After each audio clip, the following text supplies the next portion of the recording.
अगर आपके बच्चे की क्लास +1 जो है वो एंड हो गई है, तो एक क्वेश्चन जो है वो आपके मन में ज़रूर उठ रहा होगा कि आप उसके जो रिज़ल्ट है उससे खुश नहीं हैं। ये मैं स्पेसिफ़िकली बात कर रहा हूँ मेडिकल नॉन मेडिकल वाले बच्चों की, कि क्या हो गया। सारे पेरेंट्स के मन में ये सवाल आता है कि क्या हो गया, ऐसा कैसे पॉसिबल है।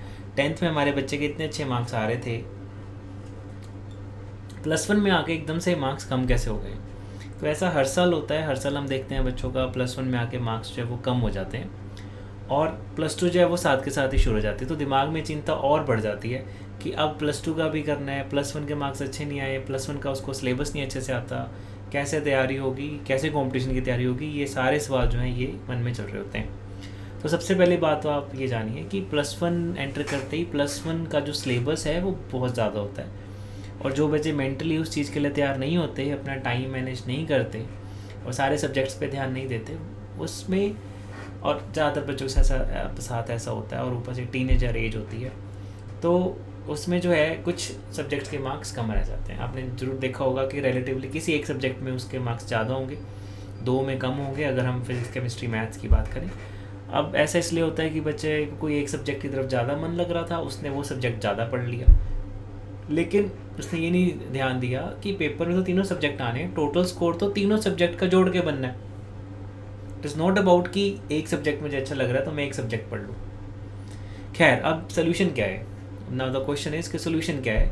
हमारे पास +2 का भी हमने स्टार्ट करना है, +2 का सिलेबस कैसे कवर होगा और +1 का कैसे करेंगे।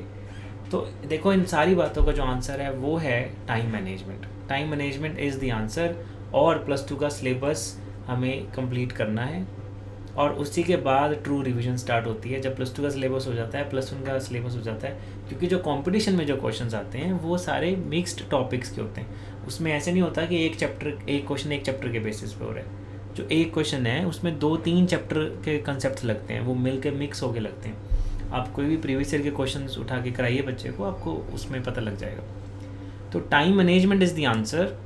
टाइम मैनेजमेंट करनी पड़ेगी और बच्चे को सारे सब्जेक्ट को ध्यान देना पड़ेगा, और साथ में पूरे आप साल का शेड्यूल देखें कि कौन से महीने हैं जहाँ पे +2 का थोड़ा सा प्रेशर कम है, वहाँ पे +1 रिवाइज़ करी जा सकती है।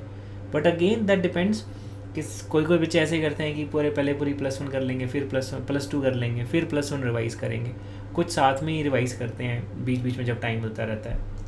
आप मेरे से पर्सनली पूछेंगे तो मेरी पर्सनल चॉइस ये रहती है कि जैसे जून में थोड़ा सा टाइम मिलता है कि थोड़ा +2 की ट्यूशन्स का प्रेशर कम होता है, तो उस टाइम पे +1 के टॉपिक्स रिवाइज़ कर ली जाएँ, क्योंकि लास्ट में जाके पेपर का आप जो शेड्यूल है वो थोड़ा एडवांस हो गया है, पेपर्स जल्दी होने लग गए हैं। जैसे जनवरी में जेई का सेशन हो जाता है, और अभी नया प्रपोज्ड तो ये भी है कि बोर्ड भी 2 बार होंगे। खैर, सोल्यूशन है टाइम मैनेजमेंट। अब 2025 जो चल रहा है उसमें तैयारी करनी है, और 2026 में आपका फिनाल है। आपका जो जो जिन बच्चे 2025 में पढ़ रहे हैं अभी, उनका फिनाल जो 2026 में है। अब इसमें एक और बात ना भूलें, लास्ट में मैं ये साथ में ज़रूर ऐड करना चाहूँगा कि ये टीम वर्क है। इसमें एक जने का काम नहीं है, ये टीम वर्क है। इस टीम वर्क का क्या है, इसमें स्टूडेंट है जिसने स्टडीज़ करनी है, इसमें पेरेंट्स हैं, मदर हैं, फादर हैं जिनका पूरा सपोर्ट है, साथ में टीचर है जो कि जिनका पूरा की सपोर्ट है, जो सारी उनके बच्चे की तैयारी करा रहे हैं।